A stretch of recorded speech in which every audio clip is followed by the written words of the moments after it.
On this episode of Red Cape Learning, I'm going to talk about the top 10 filmmaking mistakes that every filmmaker does.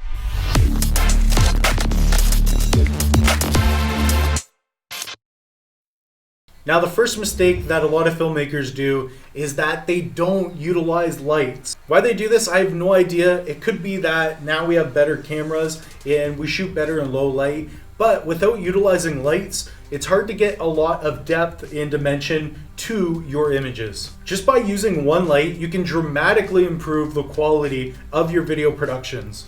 It's not by accident that when you go outside and film, your footage just looks better, and on a cloudy day, it looks incredible. One thing to keep in mind is that a soft light is going to be much more flattering than a harsh look in most situations.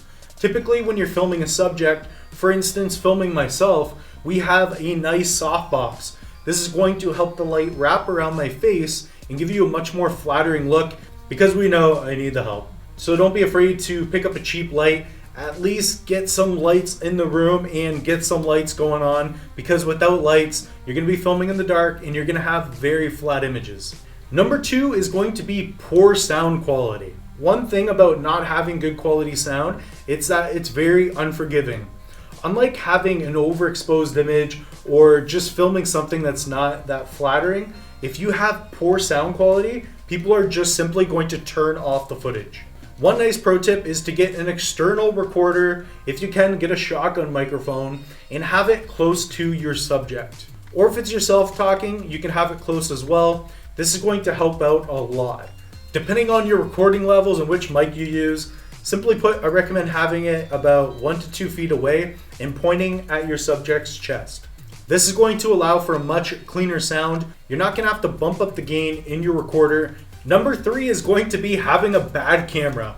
Now, I will admit, I do talk a lot about, the camera doesn't matter, but when it comes down to it, if you don't have a good enough camera, then you're going to run into some serious issues.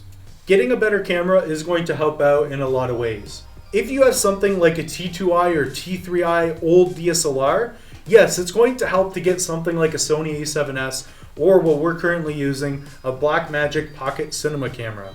Having more features and especially dynamic range and resolution is ultimately going to improve the quality of your videos. You're also going to have much better low light performance. You'll also have more features, and you may even have better interchangeable lenses options as well.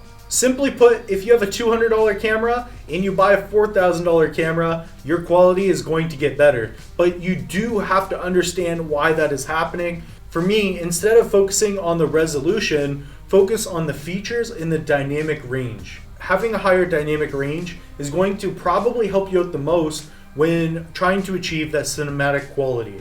There's a reason that Hollywood still spends a ton of money on expensive cameras. Again, combining a good camera with good lighting is going to help you out a lot. Number 4 is going to be the wrong exposure. Now, this could be that your image is too dark or too bright. If you can, try to capture your image where it's a little underexposed versus being overexposed. If your image is underexposed, it's much easier to recover. You can bump up the exposure versus if it's overexposed, it's going to be very hard to recover when things are overblown. Number 5 is going to be terrible focus. If you're doing something like this, most cameras do a really good job at autofocus. If you are operating the camera manually, yes, I do love this and I do use it myself. But one feature that you should really consider is setting up your camera where you have really good focus peaking. I prefer the color red. We talk about focusing and how to maximize on all this in my video production masterclass. Also, remember that if you miss your focus when filming, it's not really something that you can recover in post as much as you can now with other aspects of filmmaking or photo. Number 6 is going to be the wrong shutter speed.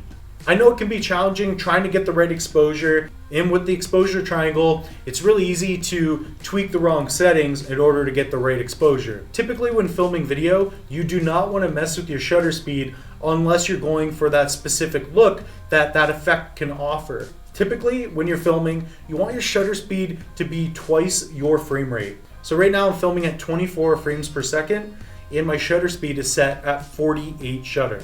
If I was filming 120 frames per second, I would want my shutter to be 240 shutter. This will result in a very natural motion blur, so when you're moving around, your subject, the way they move and look, everything looks and feels pretty normal. Number 7 is going to be having a bad setting. For example, if I was doing educational content and teaching somebody about filmmaking, it wouldn't make sense if I was by the pool and it was noisy and it had nothing to do with that particular story. Again, try to remind yourself what the story is and put your audience or your subject or yourself in that setting. It may be subtle, but context is very important.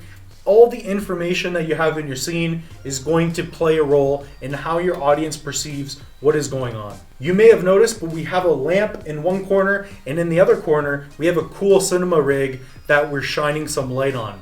This is going to be subtle. It will add a little more dimension to the shot, and it just looks dope.